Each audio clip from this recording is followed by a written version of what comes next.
Hello everyone, আসসালামু আলাইকুম। আমি হালিমা আক্তার তমা। আজ আপনাদের সাথে আলোচনা করব সাক্ষ্য আইন থেকে ধারা ৬৮ এবং ধারা ৬৯ এই দুটো ধারা নিয়ে। তো প্রথমে ধারা ৬৮, এখানে বলা আছে যে দলিল সত্যায়িত করা আইনত আবশ্যক উহা সম্পাদনের প্রমাণ।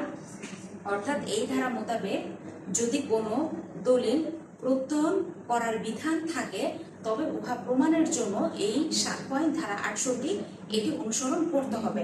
এখন মনে করুন যে কোনো একটি দলিল প্রত্যয়ন করা প্রয়োজনীয় অথবা প্রত্যয়ন করা হলে দলিলটি যে সম্পাদন করা হয়েছে সেটি প্রমাণের জন্য যেটি করতে হবে যে অ্যাটাস্টিং উইটনেস, প্রত্যয়নকারী সাক্ষী অন্তত একজনকে ডাকতে হবে যদি তিনি বেঁচে থাকেন।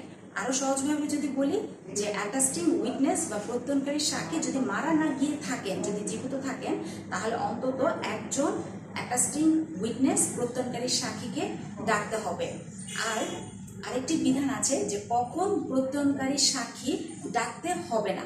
৬৮ ধারা মোতাবেক দুটো ক্ষেত্র আছে। প্রথম ক্ষেত্রটি হলো যে দলিলটি, যে দলিলের জন্য আমাদের অ্যাটাস্টিং উইটনেস প্রত্যয়নকারী সাক্ষীকে প্রয়োজন, সেই দলিলটি যদি রেজিস্ট্রেশন আইন ১৯০৮ অনুযায়ী নিবন্ধিত হয়ে থাকে তাহলে অ্যাটাস্টিং উইটনেস তাকে ডাকার প্রয়োজন নেই।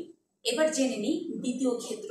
দ্বিতীয় ক্ষেত্রটি হলো যে ব্যক্তি উক্ত দলিল সম্পাদন করেছে সে দলিল সম্পাদনের বিষয়টি স্বীকার করলে, অর্থাৎ যে ব্যক্তি দলিলটি সম্পাদন করেছে সে যদি নিজেই স্বীকার করে দলিল সম্পাদনের বিষয়টি, তাহলে আলাদা করে আর অ্যাটাস্টিং উইটনেসকে ডাকতে হবে না, প্রমাণের কোনো প্রয়োজন নেই, কারণ তার স্বীকারোক্তি দ্বারা অলরেডি প্রমাণ হয়ে গেছে।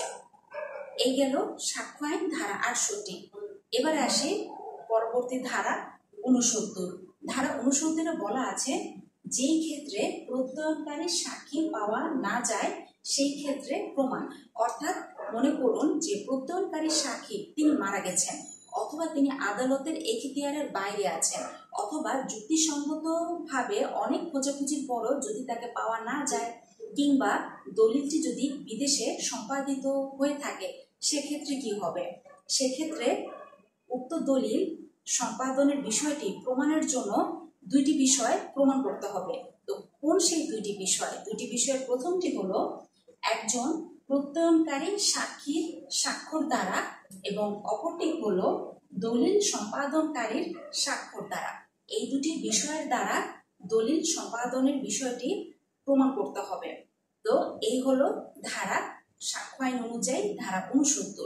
ওভারঅল আজকের এই দুটো ধারা ৬৮ এবং ৬৯ কেমন লাগলো আজকের ক্লাসটি? অবশ্যই আপনাদের মূল্যবান মন্তব্য কমেন্ট বক্সে লিখে জানাবেন। আর আমার সাথে যুক্ত হতে অবশ্যই আমার ফেসবুক পেজটি ফলো বাটন প্রেস করে এবং ইউটিউব চ্যানেলটি সাবস্ক্রাইব করে সাথেই থাকবেন। আজ এই পর্যন্তই।